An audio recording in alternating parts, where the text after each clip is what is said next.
If you're thinking about selling your home and you're over 60 years old and you look at the staging advice and it just doesn't seem to make sense, well, there's a good reason for that. It's because it's written by 25-year-olds who think it's nothing to jump on a roof with a pressure washer. We are not doing that. Heck, I'm not going to do that. Instead, in this video, I'm going to show you how in 48 short hours, you're going to be able to erase 5 buyer deal breakers without ladders, without wrecking your back, and without spending more than a tank of gas. Let's start with the thing that kills more showings faster than anything.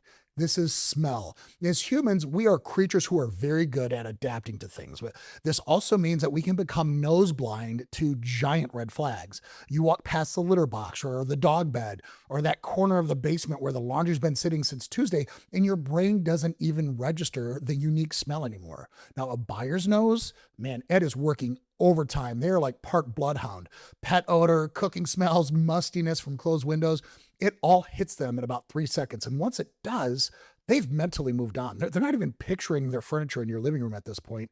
They're calculating cleaning and carpet replacement costs. So before letting a buyer see your home, grab every single pet item in your home. These are beds, bowls, toys, litter boxes, the works. And I want you to load it into your car trunk.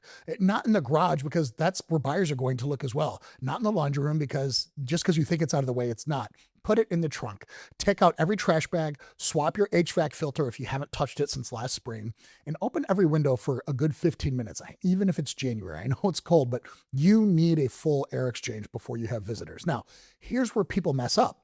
They think the solution is those plug-in air fresheners or candles that smell like somebody just robbed a Cinnabon. The buyers aren't dumb. So that tropical explosion, it just tells them you're trying to cover up a problem, and they wonder, what is really the deal here? Ask an honest friend to come over for an honest opinion. If you've got a smell that you can't kill, like old pet accidents or decades of cooking, whatever, they're going to tell you. And at that point, you can bring in a one-time cleaning service. $200 now, it's going to be a huge price cut or a reduced value in the buyer's mind later. Now, here's another quick check. I want you to stand in your entryway. Is it obvious where you want to go next? And if not, we need to fix that now with lighting. This is the easiest fixable mistake that keeps homes from top dollar offers. And it's got nothing to do with having outdated fixtures, really. It's actually the bulbs themselves. Right now, like most homes, you might have a mix of whatever was on sale, some soft yellow bulbs, some random LEDs, maybe one of those curly spaghetti CFL bulbs that everybody hates. And buyers disregard dark listings in about half a second because dark in their mind equals old and neglected and maybe even hiding problems. So let's take a quick trip to your favorite hardware store, and heck, maybe that's Amazon, and grab a 10-pack of LED bulbs in the 3,000 to 4,000 Kelvin range. And that's the color temperature that just feels bright and clean without making your kitchen look like an operating room. Do not buy soft white. Those yellow bulbs make everything look like a horror movie basement. So that's $12. It's 10 minutes of swapping out your bulbs, and your rooms are going to feel transformed. Now, if you're my age or older, the idea of standing on a rickety ladder to swap out bulbs doesn't exactly sound like a fun way to spend a Sunday. So tackle the easy stuff. Swap out every bulb you can reach standing on the floor, like table lamps and floor lamps, anything at shoulder height. And if you've got a chandelier that you need a ladder to reach, just leave that for a handyman or a younger helper. Besides, buyers aren't likely to zero in on your ceiling fixtures as they are the stuff at eye level. And if you notice any dark corners, or say maybe there's like an unlit spot behind the couch, just grab a cheap plug-in lamp. There's no installation, no electrician. You just plug it in, instant brightness. Now, let's talk about how clean is clean. You probably don't have the time or energy to deep clean 2,000 square feet with a toothbrush. And the good news is you don't need to. Buyers usually aren't running their white gloved fingers across your baseboards checking for dust. They're usually touching door handles, light switches, and faucets. So if those spots feel grimy or look a little dingy, their brain is going to file your entire house under deferred maintenance. But if they shine, the buyer assumes you took care of everything too. If you take care of the small stuff, you probably took care of the big stuff. So 20 minutes per room, hit the high traffic points like the front door handle. That's kind of the handshake of your house. Hit every light switch plate, all the cabinet pulls in the kitchen, mirrors, faucets, the front of your dishwasher and your fridge. If the chrome shines and the handles feel clean, buyers assume you maintain the furnace and the roof. That's just how it goes. And so this is where we trade a little bit of elbow grease to get a giant boost in consumer confidence about our home. And if you've got the budget, go ahead and hire a one-time deep clean company to come in after you finish your decluttering. They're going to tackle the baseboards and the microwave interior, maybe that grout that you haven't even thought about since the Reagan administration. And clutter is where this gets very real and very actionable.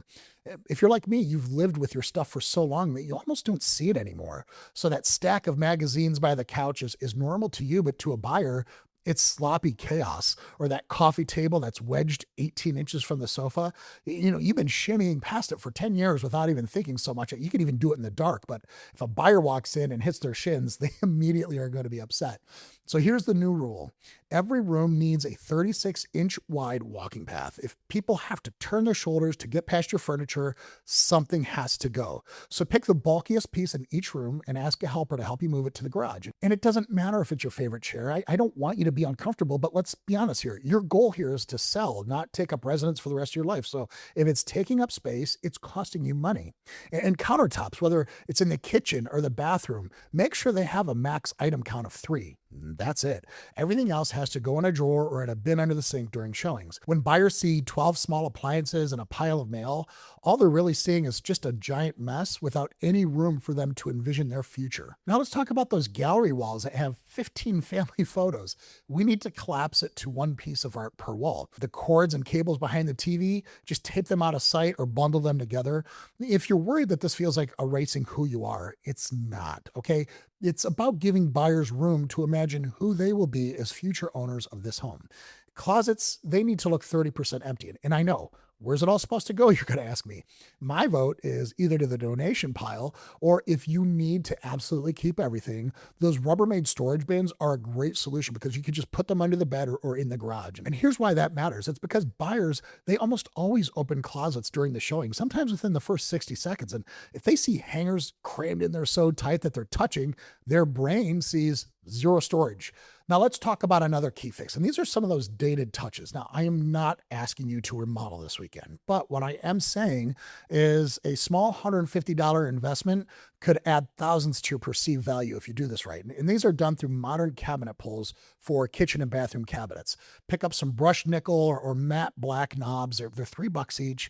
You could swap them out with an hour with a screwdriver and some white bath towels because for whatever reason, buyers equate them with hotel level clean.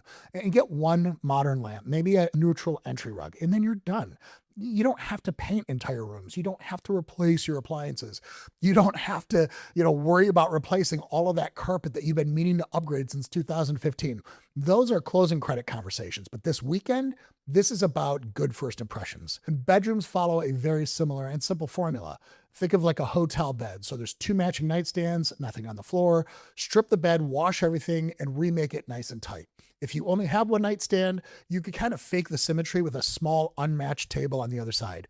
Have your closets 30% empty, laundry baskets are in the car, bathrooms, white towels, spotless mirror, shined faucets. Check your grout lines. This is something that a lot of people miss. And if they're black with mildew, 10 minutes with a scrub brush usually fixes that. And here's an $8 upgrade that makes a giant psychological difference. It's a new toilet seat.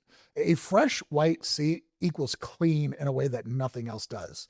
And let's not forget about the outside because arguably that matters every bit as much, maybe even more than the inside. So let's just start with a walkthrough. Grab a trash bag and hit your yard. Anything that's been sitting out there since last summer, it just needs to go. Recycling bins, broken planters, that hose you meant to coil up in October, all of it. And now here's some other quick wins. I want you to sweep the front porch. If your doormat looks like it survived a natural disaster, replace that. $20 at your favorite hardware store is going to get you a clean, neutral one that you can put out there. If your house numbers are faded or missing, grab some stick-on replacements at the hardware store while you're up there. $15. Maybe it takes 5 minutes to stick them on, and suddenly your buyers can actually find your address instead of driving past 3 times. Okay, so we've covered a lot, but let me tell you what we're absolutely not doing here. We're not climbing ladders. We're not moving furniture that's going to throw out our back. We're not ripping out carpet or painting entire rooms. We're not replacing appliances, tearing down wallpaper, or anything involving your roof. Please, for the love of God, stay off your roof. If it's risky, heavy, or still unfinished on Monday, It's not on this weekend's list. Save that for when you can hire help. So by Sunday night, the goal here is to allow you to walk through your home and almost not recognize the place. That's the goal. It's going to be neutral enough that a buyer thinks, wow, I could move in here tomorrow instead of, my gosh, I need to change everything. So your total investment over the weekend, let's call it $150, maybe 200, 8 hours across 2 days. Oh, and 0 emergency room visits from standing on rolling desk chairs to change light bulbs. Getting the clutter out and the lights bright, that is your foundation. But here's where most people stop, and it costs them. A clean, empty house doesn't automatically create bidding wars. What you want is buyers texting their spouse from your driveway saying, we need to make an offer today. In order to do that, we need to make your home impossible to forget. Now, I show you how right here in this specific video where we go over decorating strategies, like some weird ones that most agents won't tell you about, and it will make buyers emotionally attached to your home in less than 5 minutes. I will see you there.